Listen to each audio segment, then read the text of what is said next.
ఈరోజు ఈ ప్రభుత్వం చంద్రబాబు నాయుడు గారి ప్రభుత్వం స్పందిస్తూ ఉన్న తీరు నిజంగా ఎంత అన్యాయంగా ఉంది అని ఒక్కసారి మనస్సాక్షిని అడుక్కోండి మీరు అని చెప్పి నేను కోరుతా ఉన్నా.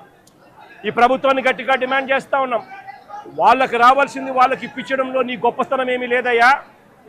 వాళ్ళకి రావాల్సిన కోటి 72 లక్షలు ఏదైతే ఇస్తా ఉన్నారో, 1,45,00,000 వాళ్ళకి రావాల్సింది ఏదైతే ఇస్తా ఉన్నారో అది గొప్పతనం. నీ గొప్పతనం ఏమీ కాదు. కంపెనీ నుంచి కేవలం 25 లక్షల రూపాయలు మాత్రమే ఆ ఎంప్లాయీస్కు వస్తూ ఉంది. ఈ నేపథ్యంలో నేను చెప్తా ఉన్నాను, అయ్యా అప్పట్లో వైసీపీ ప్రభుత్వంలో ఉన్నప్పుడు ఏ రకంగా అయితే ₹1,00,00,000 ప్రతి కార్మికుడికి ఇచ్చి తోడుగా ఉన్న నేపథ్యం పరిస్థితులు ఏ రకంగా జరిగాయో అదే మాదిరిగా ప్రతి ఎంప్లాయీకి మేము ఇంతకుముందు చేసి చూపించినాం. మేమేదైతే చేసి చూపించినామో అదే మిమ్మల్ని కూడా చేయమని అడుగుతా ఉన్నాం. మేమేమి ఎక్కడా కూడా అన్యాయంగానో లేకపోతే మేము చెయ్యనిది మిమ్మల్ని చేయమని చెప్పి అడగడంలా మేమేదైతే చేశామో అదే చేయమని అడుగుతా ఉన్నాం.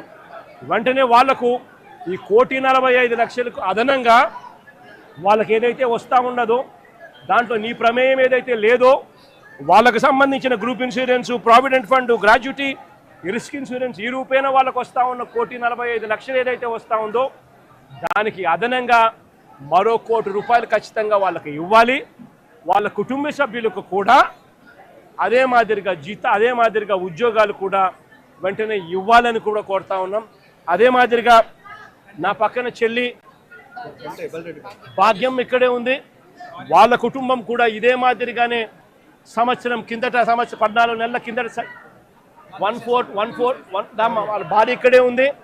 1/4/2025లో చనిపోయిన పెంటయ్యన్న కుటుంబానికి కూడా ఇదే ప్యాకేజ్ కూడా వాళ్ళకు కూడా వర్తింపచేసి వాళ్ళ కుటుంబానికి కూడా ఇదే మాదిరిగానే ఆదుకోవాలి అని చెప్పి రాష్ట్ర ప్రభుత్వానికి, కూటమికి ఇద్దరికీ కూడా గట్టిగా వీళ్ళిద్దరికీ కూడా చెప్తా ఉన్నాం. మరీ ముఖ్యంగా చంద్రబాబు నాయుడు గారికి, మరీ ముఖ్యంగా రాష్ట్ర ప్రభుత్వానికి, ఎందుకంటే బాధ్యత రాష్ట్ర ప్రభుత్వం కాబట్టి వెంటనే చిత్తశుద్ధి చూపండి, ఎంప్లాయీస్కి తోడుగా ఉండండి. మీరు కూడా అసెంబ్లీలో వైఎస్ఆర్ కాంగ్రెస్ పార్టీ తీర్మానం చేసినట్టుగానే మీరు కూడా ప్రైవేటైజేషన్కు వ్యతిరేకంగా అసెంబ్లీలో మేము చేసినట్టుగానే తీర్మానం కూడా చేసి కేంద్రానికి పంపి ఇది జరగకుండా కూడా ఆపే కార్యక్రమంలో చిత్తశుద్ధిని కూడా చూపండి అని చెప్పి కూడా గట్టిగా వీళ్ళందరికీ కూడా కోరుతా ఉన్నాం. ఇదొకటే కాదు, మేము ఇంత అడుగుతా ఉన్నా కూడా చంద్రబాబు నాయుడు గారి ప్రభుత్వంలో ఎక్కడైనా మానవత్వం లేక ₹1,00,00,000 ఇవ్వాల్సిన చోట వాళ్ళకు ఇవ్వని పరిస్థితి ఎక్కడైనా ఉంటే మాత్రం ప్రతి బాధితుడికి చెప్తా ఉన్నా, ప్రతి అక్కకు, ప్రతి చెల్లెమ్మకు, ప్రతి బాబుకు చెప్తా ఉన్నా, బాధపడాల్సిన పనుల కొంచెం ఓపిక పట్టండి. దేవుడి దయతో మన ప్రభుత్వం వచ్చిన వెంటనే ఒక నెల తిరక్క మునిపే ₹1,00,00,000 రాష్ట్ర ప్రభుత్వం తరఫు నుంచి వీళ్ళకి ఇచ్చి ఆదుకుంటామని చెప్పి ఖచ్చితంగా చెప్తా ఉన్నాం. అందులో మీకు కూడా ఉంటారు తల్లి, అందులో మీ కుటుంబాన్ని కూడా ఖచ్చితంగా అది వర్తింపజేసేట్టుగా కూడా చేస్తామని కూడా చెప్తా ఉన్నాం.